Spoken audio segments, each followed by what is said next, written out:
Welcome back to the garage and the first video of the below budget E61. Let's jump right in.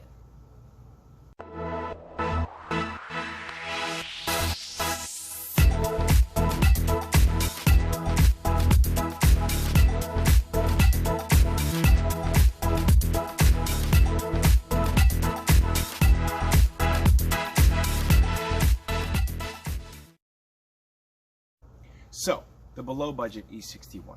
Why are we calling it the below budget E61? Well, there's plenty of videos out there on people building budget 335s and 535s for a few grand with a couple things wrong with them. Frankly, this one was a bit past a few things wrong. But we are well on the way for resurrection and bringing this girl back to life.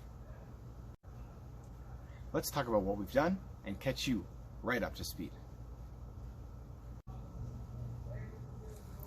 We've replaced the oil pan gasket, checked for belt debris, replaced the front crank gasket.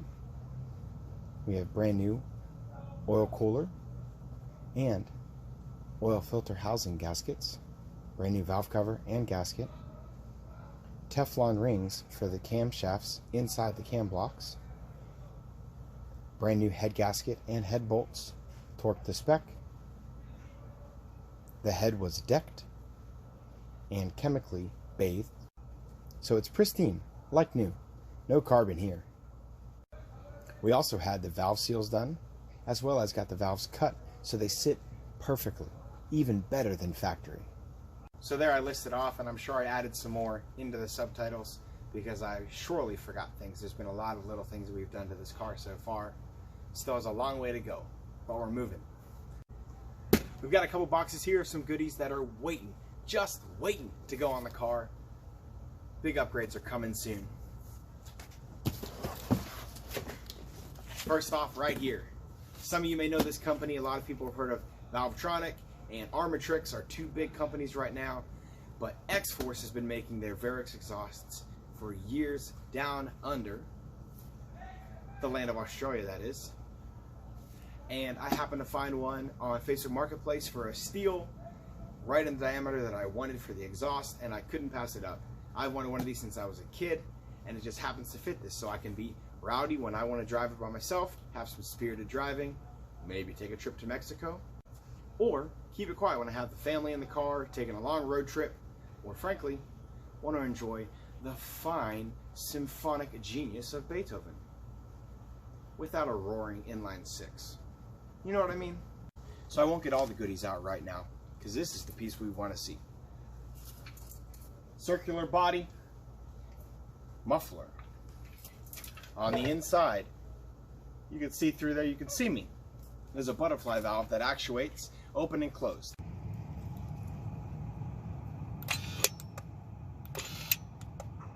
When it closes, there's a bypass hole over here. It feeds the exhaust through baffling, through 3 chambers on the inside, and it pops it out here at the end. Close to stock sounding. Very nice. High quality stuff from Varix, metal motor, metal gears, metal valves, heat protectant around the cables. It comes with a remote and an actuator box so you could stay outside the car, open and close it. I'm planning to hardwire this. I like the remotes. It's a cool, novel idea. I just would rather have it hardwired. When I want to open and close it, I'm probably going to be doing it while driving, and I don't want to have to fumble for a remote. I want there to be a easy 3-position switch, open, close, done deal. Now, to the real goodies from the guys over at ARM Motorsports. These guys make some solid products. I've seen them on a number of different cars, and a bunch of guys on Instagram and YouTube have been running these, pressing them, forcing PSI through them turbos, making them parts work, and they work. That's why I went with them. Let's see what we got. Well, I didn't get these from ARM. However, some of you may have seen this with other people, especially some old timers. I took my motor mounts out. They're still pretty good. They don't have much wear on them, about 100,000 miles. But I injected them with urethane. This happens to be with the window weld. If these aren't stiffening up or aren't helping me out as much as I'd like them to, I'm going to get some other ones and fill them with a pourable urethane to get a better fill, a better seal, to really sturdy these up. These are the upgraded intercooler hoses. Bigger diameter, better flow. Intercooler hoses. Foreshadowing much?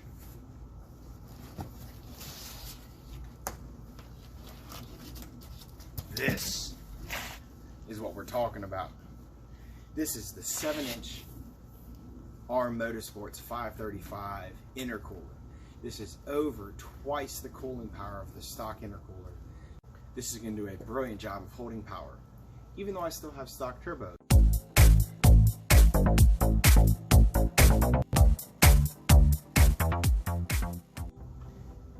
This isn't thin aluminum.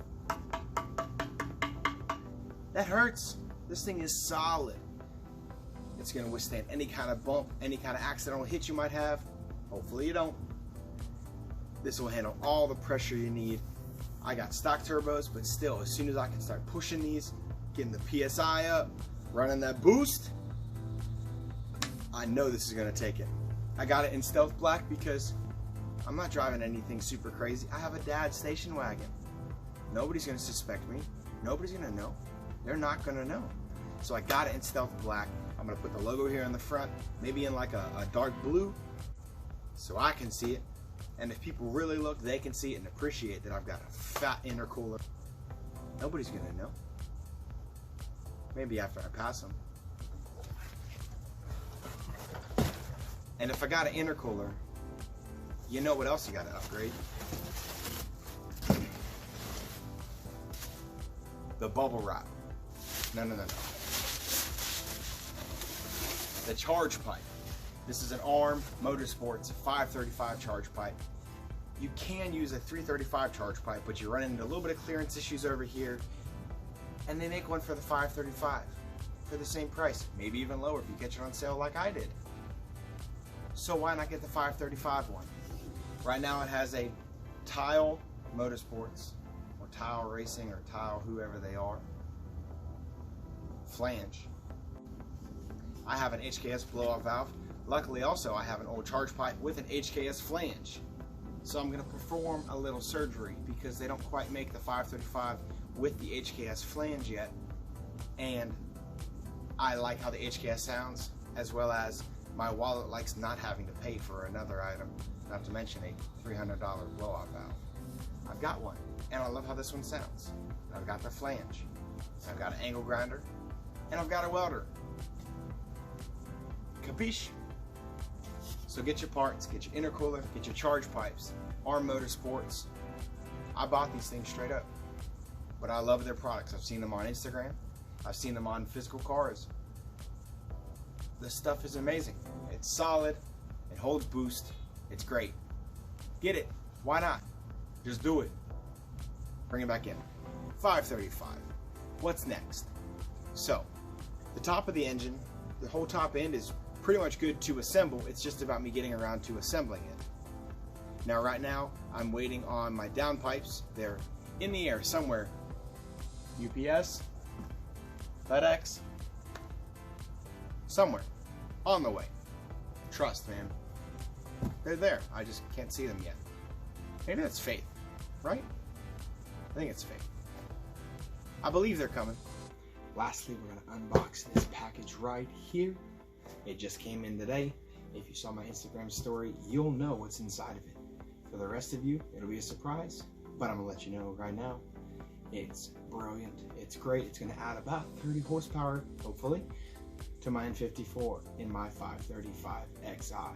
Let's see what it is and what it looks like. Kind of a weird sized box, but it's perfect. Downpipes, baby, gonna be great. So these happen to be downpipes from NP Boosted. I'll put a link to these. These are the 535i and 535Xi downpipes. I talked to them. They said they should fit without modification. Hopefully so. We're going to check that out hopefully tomorrow. We go to install them. 1, 2 bungs right there for my sensors. I don't love this design, a little cut and cap off, but I also understand it's really tight in there, and so they have to get it to fit one way or the other. and it's still gonna flow. You know, it's smooth on the inside. These welds look crispy. Done a little bit myself, and mine look nothing like this. A stack of dimes. Now, of course, back at the end here, it goes down to the 2.5 inch. These are 3 inch though, this main portion here. So the exhaust gases can get out, get some expansion, start to flow. 2.5. Of course, it goes to that to match up to the stock flanges. But it's what we got to deal with. It's pretty much how all the designs are, unless you get the top of the line one. But I don't got, you know, $1,000 or so to spend on downpipes. So that's the front. Actually, that's the back one. You can see by the bend. Nice little packing foam.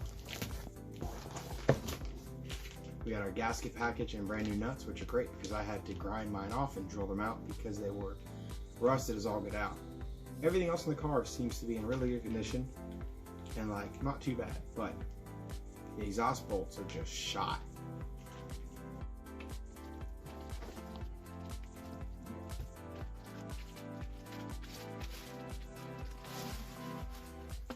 Beautiful. Look at this. Beautiful, beautiful. Same as the other ones, super clean welds. But these are looking pretty stellar. We're gonna check how they fit tomorrow. And if they fit well enough with some space, I have some leftover exhaust wrap from a motorcycle project I did that I might throw onto these. You know, I'm not gonna be able to get all of it, but I'll be able to get, you know, this core center portion here, maybe even go around the bone and get, you know, 90% of this thing wrapped just to help hold down the heat, because these radiate so much heat. The turbos do too, but you know, keep those air temps as low as I can keep them. And I have the exhaust wrap. Why not? It's easy. This is the last of the unboxing. Hopefully we can start putting these things on together. This is what we were waiting for, to put the subframe back on, put everything back together. So that about wraps it up for the video for today. Next time, hopefully there can be some wrenching, maybe some parts put back together. Maybe it'll even be just for the fire up and I got it all together and show you guys what she's doing. Until next time, God bless. Y'all have a great day.